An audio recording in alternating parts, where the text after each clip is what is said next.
What are the 5 reasons that you won't give up when life catches you on the blind side? When the messenger of misery visits you, what are you going to do? What will keep you in the game when life knocks you to the canvas? Life's going to punch you right in the face. Life's going to fire you over and over again. You're going to be told you're not good enough. Your faith is going to be tested. Your family's going to look you in the eye and say, how do we get health insurance the next month? I don't know. But I know we're going to make it. You know who's going to bail you out? You know who's going to come and rescue you? You know who's going to come and save the day? No one. No one's going to come and do it for you. You're going to have to do it all yourself. See, the Buster Douglas that fought in the last fight was not the Buster Douglas that fought Mike Tyson. See, the Buster Douglas that got knocked down while fighting Mike Tyson had gotten out of an alcohol recovery center. His mother had died. His wife was ill with a terminal illness. He was considered a nothing, a bum. So when he got knocked down, Buster Douglas had a reason to get back up because he said, I'm dedicating this fight to the memory of my mama. Life is hard, man. That's what it's about. Life is a challenge. If you don't work as hard as you can, if you don't sacrifice everything, if you don't get rejected and keep coming back for more, if you don't get your loyalty tested and your faith tested, you don't love that thing if you bail out. So if you fought through all that, that's love. So you've got to have some reasons that when life knocks you down, and it's going to. Hello, it's going to knock you down.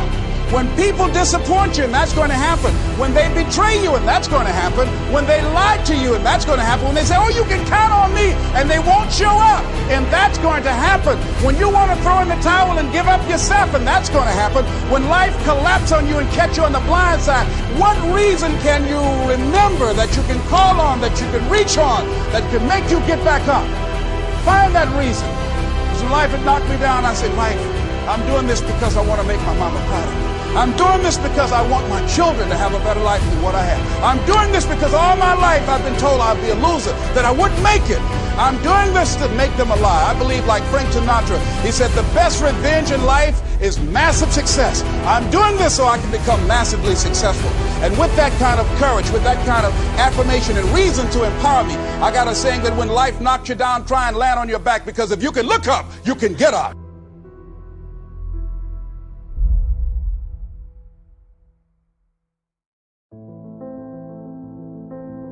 You don't have to be grim, but you do have to be serious.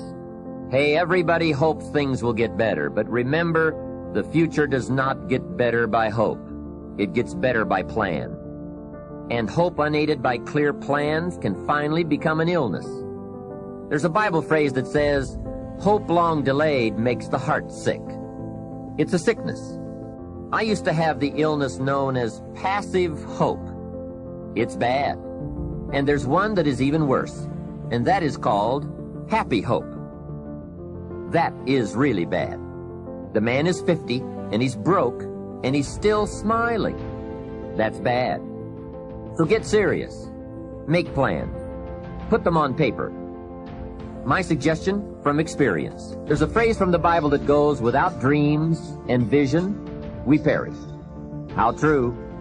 Humans have this unique ability to aspire, to dream, to go for something, to become something. Without that, life is not life. We must have dreams and never give up on our dreams. I'd like to share a few ways your use of time are affected by or influence the achievement of your goals. Have you ever thought that without some very clear written goals, you never even need to consider managing your time? Time essentials come from objectives well defined. Time can't be critical if objectives aren't defined. Now you might be one of those uniquely fortunate individuals who can keep all their objectives and purposes clearly defined in their minds and operate from that. But I wouldn't take the chance.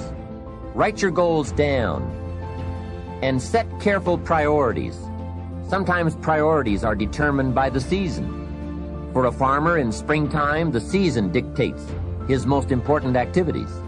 During the spring, a farmer must work around the clock, burn the midnight oil, and keep the equipment running because he has only this small window of time for the planting of his crops.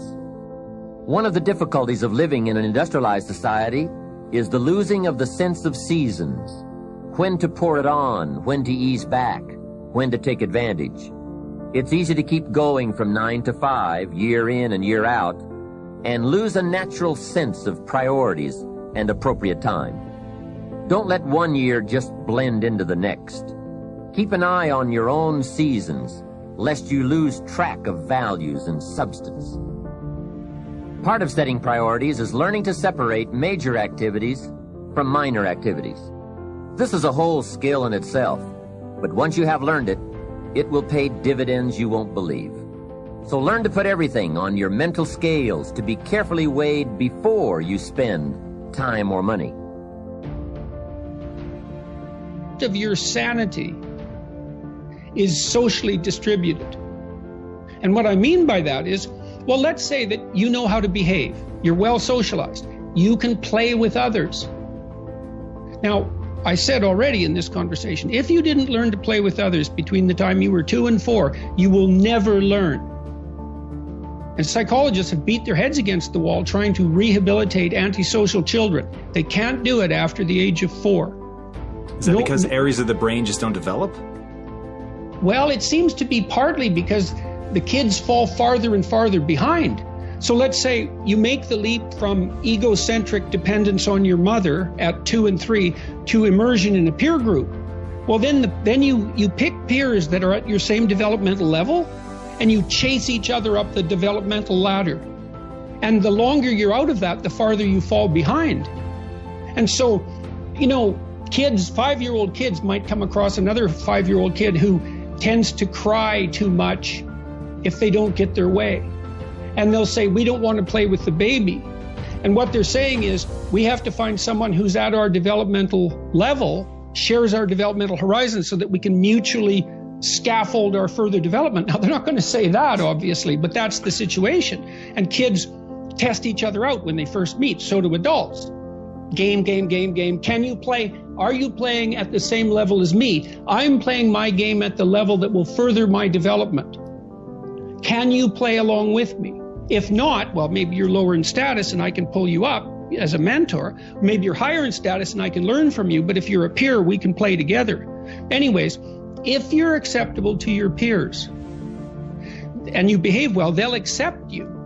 And then they tell you all the time if you're acting appropriately.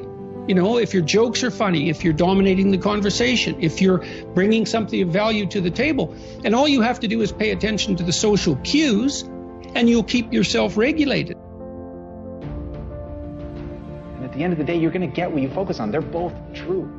This is both the most amazing time that's ever happened, ever in recorded history. And yet real things that are terrifying are also happening. But where you put your energy, where you put your attention, where you put your focus, is going to determine what you see. And that is the most fascinating and the most important thing you have to understand about the way that your mind works. You get what you focus on. If you focus on the things that are bad, they will become real. They will become exaggerated. They will begin to monopolize your thoughts. You'll see them everywhere. It's called the reticular activating system. Your mind is literally designed to pay attention to the things that you notice. Once you notice a certain car, you see it everywhere. Once you notice a certain dog, you see it everywhere. Once you hear a certain name for the first time, suddenly you realize that that name has been all around you this entire time. But now that you're focusing on it, now that you're looking for it, it is everywhere. So whatever you look for, it's going to be everywhere. If you look for the negative, it'll be there. But if you look for the positive, it will overwhelm you. When you manage something, you do so to keep it going. Well, you don't need to keep time going. You don't even need to watch it. You can be completely unaware of it. You can go to sleep. Doesn't matter. Time just continually moves. Doesn't need you. It doesn't need me. It just keeps moving. We don't need to do time management because there's nothing to manage. It's automatic. It continually moves. What we need to do is priority management. With the time that is continually slipping away from us, we need to manage our priorities to maximize the time we have. So don't manage your time, maximize your time. How? By doing the things that are the most important to do at that moment. Make every day your masterpiece.